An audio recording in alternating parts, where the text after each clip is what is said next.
काहेकि बढ़ुची कोरोना संख्या। गोटे सप्ताह मध्य भारत में कोरोना केस 1200% रु अधिक वृद्धि पाई।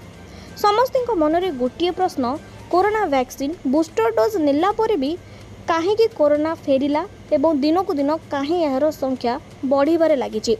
एबे देश में आक्रांतों संख्या 3758 थिबा बेले दिनक आक्रांतों संख्या 363 वृद्धि पाई।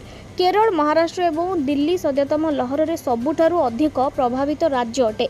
तेबे केरल में आक्रांतों संख्या 1400 होइथिबा बेले महाराष्ट्र में 485 रही। तथ्य अनुसार सबुठु अधिक प्रभावित राज्य केरल में 189 जन नूतन कोविड मामला रिपोर्ट होइछि एवं एठारे 1363 जन संक्रमण रहिचंती। यहाँ पर महाराष्ट्र में 467, दिल्ली में 375, गुजरात में 265, कर्नाटक में 234, पश्चिम बंग में 205, तमिलनाडु में 185, उत्तर प्रदेश में 117 आक्रांत चिन्हट होइचंती। सेहि भली आम राज्य ओडिशा रे वर्तमान समय पर्यंत 13 जन कोरोना आक्रांत चिन्हट होइथिबा बेले सेति मध्यरु प्रथम कोरोना आक्रांतंकर मध्य मृत्यु होई सारछि।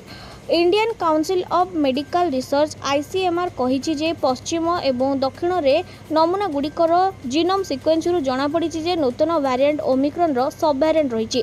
तेबे एही स्ट्रेन 2022 रे भारत रे बड़ लहरर कारण होइतला।